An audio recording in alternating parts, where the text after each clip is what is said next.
Hey, what is up guys? Welcome to Klassen Exercise. My name is Klassen. Today I wanted to talk about practicum and specific phys ed teachers going into a gym. The first day can be a little bit nerve-wracking. I know that I was so nervous before my first day in the gym. I could not sleep. And I remember I actually went on YouTube and I was YouTubing tips for people who are going into phys ed practicum, and they just really had no idea what to expect or how to be or how to prepare. So I'm just making this video to give you guys some tips so maybe I can help you feel less nervous, at least less nervous than I felt before my first day. So it depends on how you are placed there, depends on like your university or whatever agreement they have. I probably had one of the worst case scenarios because the school didn't know I was coming. My university did a really bad job of communicating, so I'm coming from a place of total confusion. So I got to the school and they kind of knew student teachers were coming that year. That's all I knew. Like they asked me like what are your specialties? What are you good at? Basically, like my first years of practicum being in classrooms, like I hated it. I only wanted to be in a gym. But it was pretty flat out. I told them like, well, I'm a kin major. I'm pretty much done my degree. I specialize in phys ed, physical training, health and fitness. Please put me in the gym, essentially. So the principal's like, yeah, okay, I think we can do that. So he walks with me to the high school gym. This is a big school. It had a high school gym and a junior high gym. So it was both junior high and high school. I wanted to be in the high school gym. So we get to the high school gym, like the high school gym teachers really had no use for a student teacher, so they sent me to the junior high gym where I met up with my my co-op teacher. So that was how I got introduced into my practicum. Yours might be different. Yours is probably going to be a little more graceful than mine. But again, so once you enter the gym, heart's going to be going, right? So that first impression is a big deal, right? Because that first impression is going to linger in their minds. In the gym, unlike other classrooms, there are a lot of kids watching you. It could be 2 or 3 classes worth. In a classroom, you have like 20 or so kids. In the gym, it's a combination of 2 or 3 classes, depending on your school. And there, you know, at some point, kids are going to be watching you at all times. So you kind of have to have that in your head. Somewhere, a kid is watching me. There is no safe place to be. There's no moments where you can turn around and check your phone or something like that. Like you're exposed all the time. So you have to carry that in your posture. Okay, so you enter the classroom, have some good posture. You want to be a phys ed teacher. You got that's the first thing. You got to have good posture because it shows that you care about your body. It shows that you care about your health. And so you're going to go up to your co-op teacher with good posture, standing upright, head upright.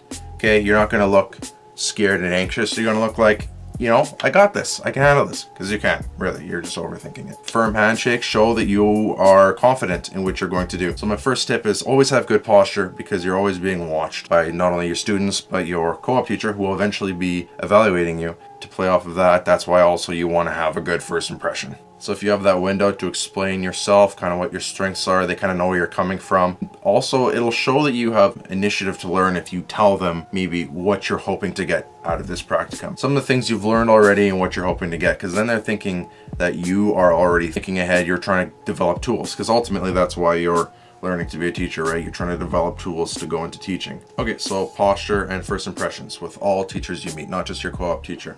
Okay, next thing. Kids are always watching you, right? So how you carry yourself and how you speak to them makes a big deal. They're not going to respect you immediately. I mean, unless you're going to a good school. I wasn't in a good school, I guess, as it's categorized by where it's placed in the city. So I didn't have that respect when I walked in the class. They knew that I was a student teacher, so I kind of had like authority over them, but that's kind of all they knew.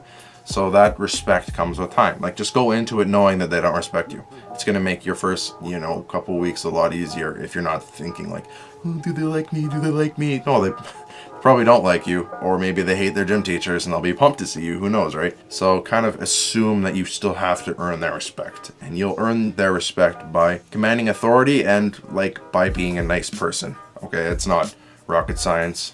Like I have my evaluation here from my co-op teacher, and I'm willing to share that with you. Okay, my big strength that I had this term was that I was able to build relationships with students. I could communicate with them. Like I saw the importance in respecting the students and the students respecting you, and kind of going around the gym and talking to kids, right? Like making yourself involved in every class. That was my one strength. So if you're going to take any tips from me, recognize the importance of building relationships with your students, hearing every single concern and taking it seriously. Every time a student comes to talk to you, they're leaving their comfort zone, so address them with respect. If a student is confused as to what to do, answer them. Even if 20 other kids ask you that. If they don't know how to do a stretch, help them. You have to address everyone's needs, however you want to handle that. Over time, if you are engaged in the class and you're a decent person and you've kind of taken a bit of authority and they recognize you as an authority figure, especially if they see your connection to the phys ed teacher, like, oh, if I screw up and he sees me, he can talk to the teacher. So then that respect will come from that way too. And that just takes time. Okay, you're not gonna walk in there and get it. It's gonna take time. Don't worry about it. Don't panic, right? It'll just come. Okay, so my third tip is in your best interest and the class's best interest, and that is to take initiative every single opportunity you can. I've talked to some students where their co-op teachers didn't let them do anything. They just had to sit and watch. Oh, that would have been just horrible to just sit back and observe. You want to be doing stuff, right? When you're doing stuff, you're having the most fun, trust me. So every time you have an opportunity, like every single time I was there, oh, we're doing a run, let me put the cones out, you know? And even if it feels a little bit degrading, like I was worrying this whole term that they saw me as the cone guy or something like that, you know, because I jump all over these little jobs. I just wanted to show that I was willing to do anything. Even by doing these little things here and there, even you might plant seeds in the student minds that he has some kind of job here. He has some kind of role here. And ultimately, right, it shows your co-op teachers that you care about what's going on and you're trying to help, even when there's nothing to do. Sometimes there's these little jobs you can help with, and I think that makes a big difference every single time you're there. My next tip is probably the least fun thing to do, honestly, and that is to do the little crappy jobs that your phys ed teacher doesn't want to do. The things that they just kind of go, oh, this student again, you know, like if you can do some of those things, I think you'd be a really big help, and I'll tell you what they are. So that's like during a run, if the students have partners and you think that a couple of kids are cheating themselves out of the run or they're just not running, kind of go around the gym and talk to students like, okay, who's your partner, who's doing the run, because it's these little things where students can get away with it and not know. And phys ed teachers, like, they're going through so many classes a day, it's so hard for them to keep an eye on every single student. So if you can help them in that way, you'd be a huge help. That's also the little things like asking kids where their gym clothes are. Bring it next time. Hey, can you put your phone away? Oh, the phones. I don't know what's going on with our society. All these kids have cell phones. I don't know what's going on. In gym class, everyone's got their phones out. It's unreal. I couldn't even believe it until I saw it. So oftentimes it's just the little reminders like, phones away, guys. Please put your phones away, or put your phones in Mr. So-and-so's office, okay? I think if that, once teaching is your career, you're gonna realize how annoying it is to deal with these kids and their phones. Okay, my next tip for you guys is to treat everything as a learning moment. Every time a student mouths off to you, because it's gonna happen. Every time a student disrespects you, every time a student laughs at you, okay kids, you're going with Mr. Klassen today, and they go, aww, in front of the whole class, and you're standing there, and they're all waiting for your expression. You know, it's those little digs can really get at you. All these little moments where you tell a kid to put their phone away and they argue it, or you just ask a kid like, do you want to engage in any kind of activity today? Like in your mind, it's like, I'm trying to help you not get a 0, but the kid doesn't see it that way, and you have sometimes these little miscommunications, let's call them, with the students.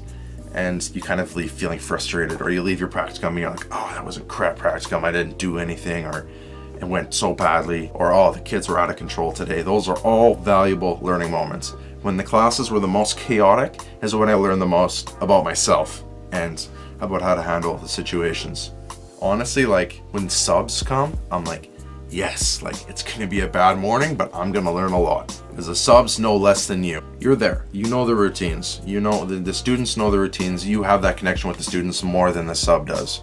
So really help out when subs are around. I guess that's my next tip, but yeah, help out when the subs are around, because I felt like those are my golden opportunities for learning. And often subs have to talk about what their day is, and if you did really good, like one morning I was there and the sub was there and I knew the routine and I helped out, and I was only there for the morning that day, and he was alone for the afternoon, and he left a comment to my co-op teacher and he's like, wow, I would have been screwed if that student teacher wasn't there.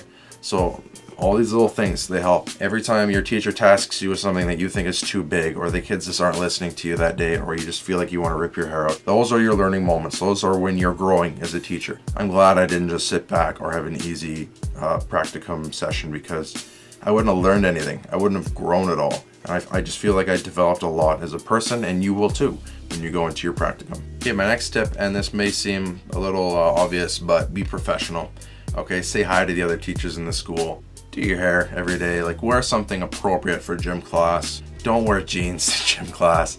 You know, stuff like that. You want to maintain that level of professionalism, because when you are a teacher, you're not going to have a choice, right? So you want to make a good impression on the people around you, especially if you want to use that school as like a connection at some point.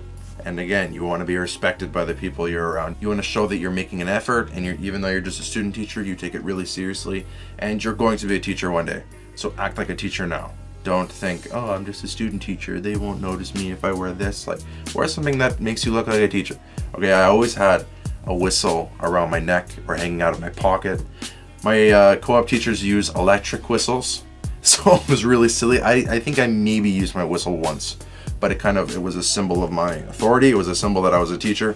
I took it seriously. I'll be honest with you guys, I slipped in my level of professionalism, and I want you to grow from where I didn't. My timeliness was not great. And by that I mean, I gave myself too little time to get to school every morning. I'd stay up too late, and then I would struggle every single morning with practicum, and I'd be sucking back coffee all morning. It probably didn't look good that I needed 2 cups of coffee to get through every morning. I always kind of had a mug with me, so it probably didn't look the best. And my student teacher told me in my evaluation that I should show up like 10-15 minutes early. And I did that at first, right? And I kind of sat around the gym, and it was just empty, and my co-op teachers were in their offices, and they didn't leave until school started. So I'd sit there for like 10-15 minutes. So, you know, no service, can't do anything on my phone. So I just sit there, and you know, there's a couple homeroom students in there, and they don't know me, so they just kind of like awkwardly stare at me, and it's just like, oh, this sucks. Even then, my co-op teacher wanted me to be there early. I didn't know that. I just show up like a couple of minutes before class, but he was taking note of that, and I didn't know that. So I'll tell you guys that so you don't make the same mistake I did. All right, and my last tip for you guys, and I'm gonna be honest with you, it was something that I needed to work on. I'll read you what my co-op teacher said about me. This falls along the same category of being confident. It's about asserting yourself in the gym and taking control. This is a bit of a personal thing for me, right? To share your weaknesses is not easy, so I just want you to know I'm doing this for your own growth. Okay, Zach still needs to work on taking control of the gym and making his presence felt. And they told me that this is something that comes with time. You learn how to do this with time. You don't learn your first year. So I felt a little bit okay about not getting a super good score on it. Yeah, just being honest with you guys, like, you need to take that control of the gym, even as a student teacher. I didn't know I had to do that as a student teacher, but apparently it makes a big difference. So don't make that same mistake I did, where I didn't necessarily know how to, or if it was important. Like, just try, right? It'll go a long way to just try. You might get a teacher who doesn't care, and he just checks you full marks and then sends you on your way at the end. I know some teachers that did that, but do it for your own sake. Okay, like, when you speak, like, you gotta have that gym voice that just booms, right? Like, when you're talking to the kids, they gotta listen. They gotta know you when you're in the gym. They gotta know when you need something from them. You only get that opportunity if you're kind of teaching a lesson, or, you know, announcing something when the teacher's not around. So that's why I say take those opportunities when you can. Even if you're not teaching a lesson, like, you gotta find those windows where you have a chance to say something. At the end of the warm-up, if they're just shooting balls around, like, you shout like, okay guys, balls away, and you and it's just a little thing. They're probably right over their head, but you're practicing getting your voice out, and they know that when you're talking, they're listening, and they have to respect you. You gotta take that control and assert yourself, even though it's hard, and even though you're nervous, even though you're not sure where lines are or what to cross. Just try your hardest to be confident. You're gonna be a teacher, so you gotta start building that confidence. It's gonna come with time. It's not gonna come probably your first practicum in the gym. It didn't come for me, but I know it will come in the future, because I'm gonna work on it, because now I know, and now hopefully you know.